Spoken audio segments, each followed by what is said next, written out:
All right, what's up, Coach Kyle here? And I had somebody message me on Instagram with a really good conversation. He was talking about how he's just doing easy running and he gets hurt. He's gotten hurt every time he's tried to do harder workouts.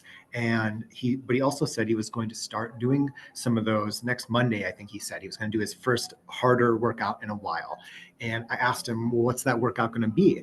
And he said 10 by 400, 10 by quarter mile repeats. And I thought, ooh, that's going to get you hurt again.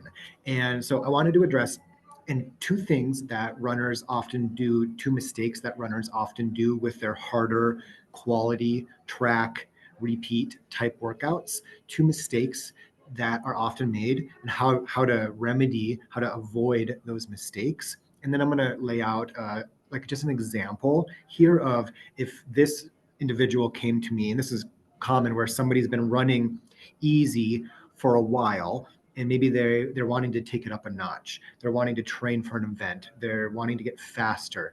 This is what it might look like kind of getting started with that person.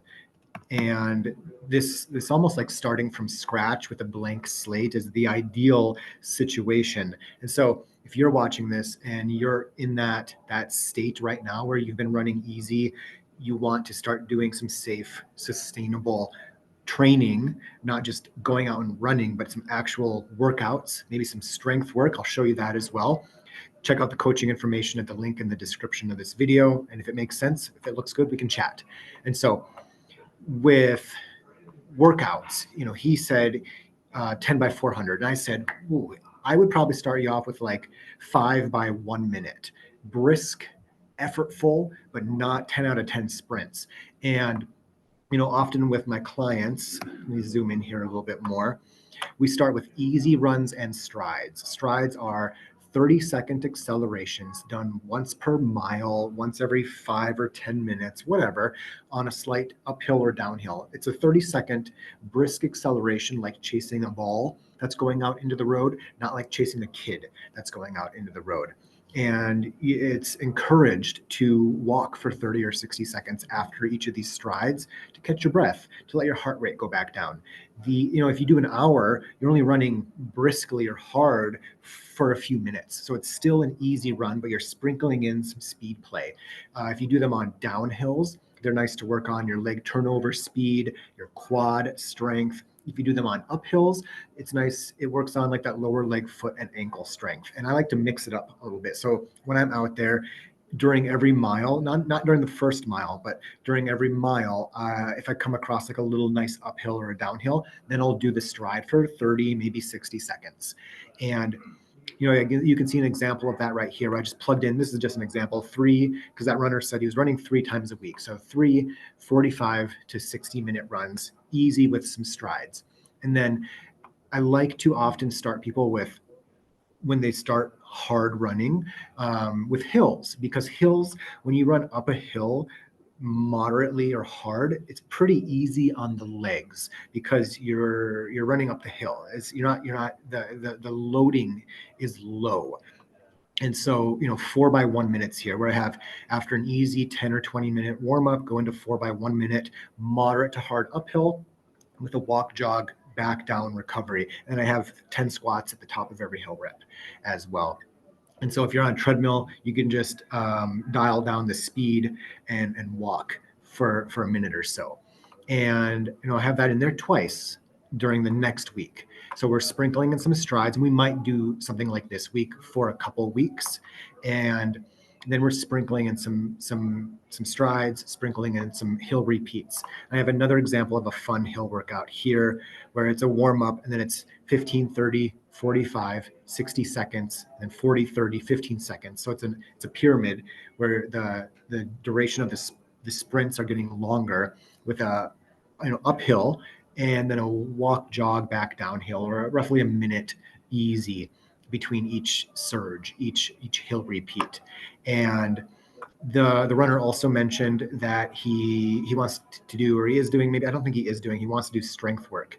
And so, with that, I sent him this hip phase 1. It's a 15-minute, very simple body weight hip, glute, core routine. And the beauty of it is once you go through these movements, this routine a few times, you can really just do it off memory. I had a call yesterday with a guy, and he was telling me about his rehab routine from his PT from throwing out his back. And it was a lot of these movements. These movements, they're good to do before you get hurt, but they're good to do after you get hurt. And oftentimes I look at what I'm putting in here is just I'm putting in prehab, so my runners don't need rehab after they get, because I'm reducing their injury risk. And he also mentioned he wanted to do upper body. And so I just did an upper body routine today.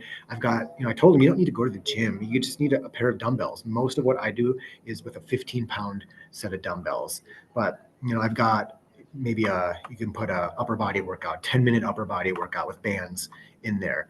And the two mistakes that people make with doing these quality sessions is they do them too hard, and they progress too quickly. He was going to start with 10 by 400 meters. I said I would start you with 4 by 1 minute, and week by week, safely, sustainably progress you from there.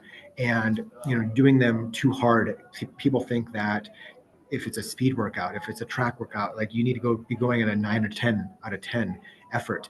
And during that call yesterday with that runner, I was telling him that when I'm using my watch to slow me down, all my runners, they go into tempo track type workouts with pace suggestions, and those pace suggestions are put in specifically for you, so you have a guideline to go by. So let's say we're doing 4 by 1K.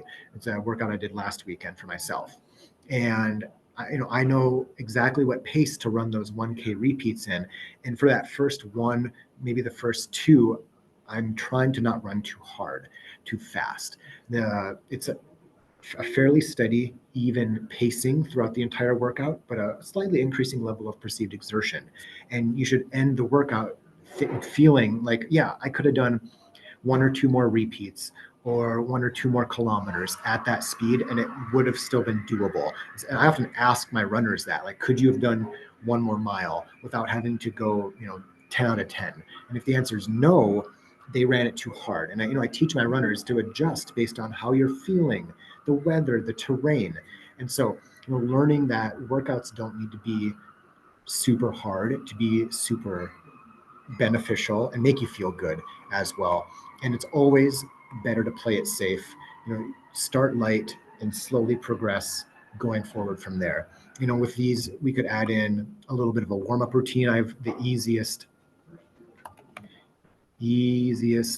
running warm-up routine in the world. It's like a 3 to 4 or 5 minute routine, jogging in place, a little bit of hopping just to warm up as well. And so, that's a good schedule. And if you want some of this guidance, some of this accountability to make it easy to do consistent, smart training, strength work, good running like this, check out the link in the description of this video. You can check out my coaching information. We can jump on a call if you want to, and we can chat and see if it makes sense.